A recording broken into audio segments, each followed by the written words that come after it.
Here's a very quick tour of all of the settings available to you in the forum setup.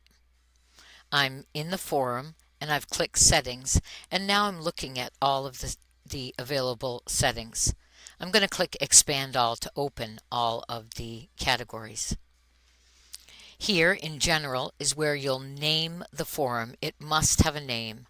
And then this is a description of the forum. You can choose whether or not to display this description on the course page by checking the box. Next, you select the type of forum. In a different video, I go over the different types of forums. Next is availability. If you want to create a forum that's only available during a certain time, you can click Enable and select the dates the forum will begin, and you can select Enable for the dates and times that the forum will close. If you don't have a need to control the availability, you can leave this area unchecked. Next, attachments and word count. This is the maximum size of individual attachments. If you're asking your students to upload videos or something larger, you can choose 100. That's the site limit. The maximum number of attachments is the number of files students are allowed to attach to their forum post, and you can decide whether or not to display the word count. Next is subscription and tracking.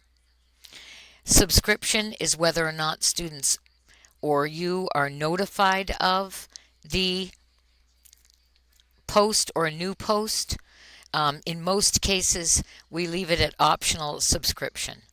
It's very difficult, even though we have these options, to actually force a subscription because there are ways that students can opt out. So ordinarily, we leave this at optional and allow the student to decide if they want to get a message every time there's a new post.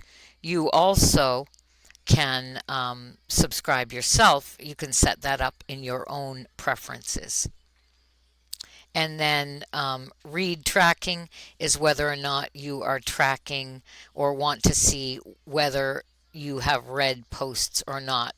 Again, you can set those up in your own preferences in your Moodle profile. Discussion locking means that the discussion can be locked, meaning no more posts can be made after a certain period of time. Sometimes people like to lock them so you don't have to go back and look at them again.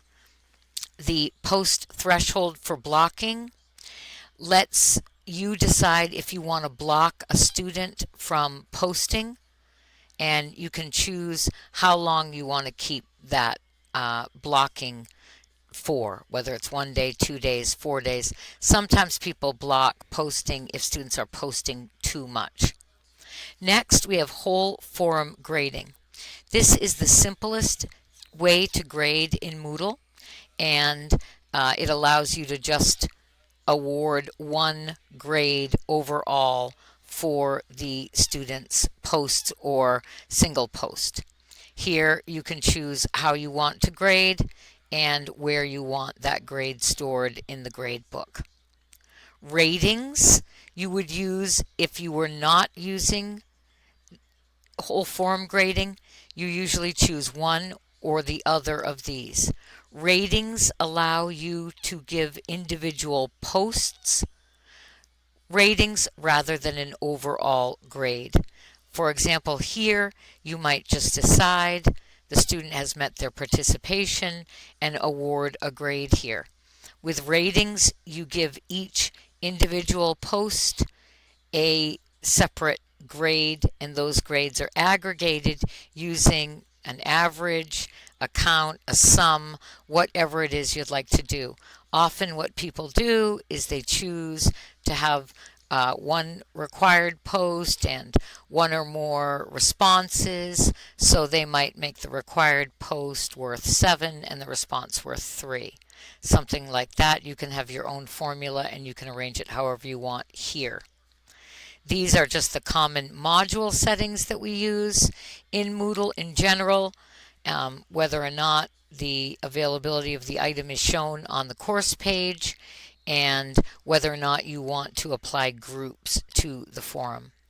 Finally, you can add specific restrictions and set how students see or complete the activity if you like that. Once you've made the adjustments or set the settings as you like them, be sure to hit save and return to course.